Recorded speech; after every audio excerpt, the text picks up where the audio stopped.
بسم اللہ الرحمن الرحیم۔ شروع اللہ کے نام سے جو بڑا مہربان نہایت رحم کرنے والا ہے۔ ناظرین، فرعون ایک ظالم اور تکبر کرنے والا بادشاہ تھا۔ حضرت موسیٰ علیہ السلام اللہ کے پیغمبر تھے۔ حضرت موسیٰ علیہ السلام کے پرورش فرعون کے محل میں فرعون کی بیوی نے کی۔ فرعون کی بیوی کا نام حضرت آسیہ بنت مزاحم تھا۔ حضرت آسیہ ہر وقت فرعون اور حضرت موسیٰ علیہ السلام کی باتیں معلوم کرتی کہ کون غالب ہوا، تو یہی سنتی کہ موسیٰ علیہ السلام غالب رہے۔ بس یہی ان کے ایمان کا باعث بنا۔ ابو عالیہ رحمۃ اللہ علیہ یوں بیان فرماتے ہیں کہ فرعون کے داروغہ کی عورت کا ایمان ان کے ایمان کا باعث بنا۔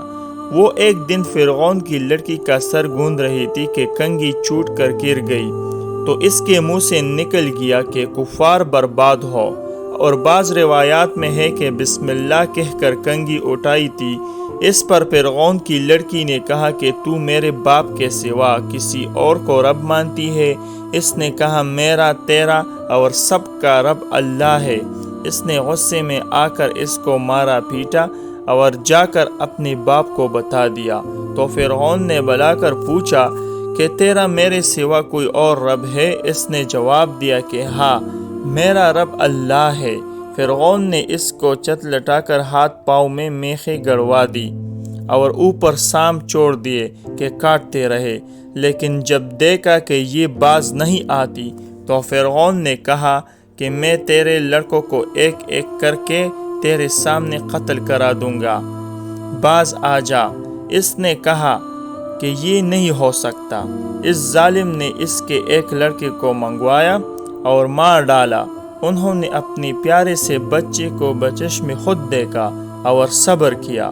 اس بچے کی روح نکلی تو اس نے کہا اے اماں، خوش ہو جا، اللہ نے تیرے لیے بڑے بڑے ثواب تیار کر رکھے ہیں۔ پھر دوسرے بچے کو بھی اسی طرح قتل کرا دیا اور اس کی روح نے بھی ماں کو خوشخبری دی۔ فرعون کی اہلیہ نے ان دونوں بچوں کی خوشخبری سنی تو ایمان لے آئی۔ ادھر اس مظلوم عورت کی روح بھی اللہ تعالیٰ نے قبض کر لی اور اس کی منزل اور مرتبہ جو خدا کے ہاتھ تھا وہ حجاب ہٹا کر فرعون کی بیوی کو بھی دکھا دیا گیا، تو یہ اپنی ایمان اور یقین میں بہت بڑھ گئی، یہاں تک کہ فرعون کو بھی اس کا پتہ چل گیا۔ تو اس نے ایک دن اپنے درباریوں سے کہا کہ تمہیں کچھ میری بیوی کی خبر ہے؟ تم اسے کیا جانتے ہو؟ سب نے بڑی تعریف کی اور بلائیاں بیان کی۔ فرعون نے کہا کہ تمہیں نہیں معلوم، یہ میرے سوا دوسرے خدا کو مانتی ہے۔ پھر مشورہ ہوا کہ انہیں قتل کر دیا جائے۔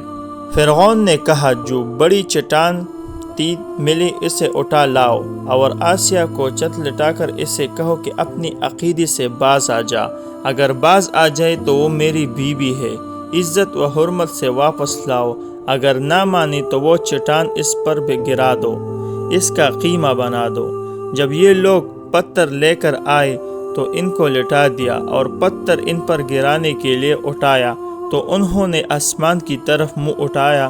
پروردگار عالم نے حجاب ہٹا دیے جنت کو، اور وہاں جو مکان ان کے لیے بنایا گیا تھا انہوں نے اپنی آنکھوں سے دیکھ لیا، اور اس میں ان کی روح پرواز کر گئی۔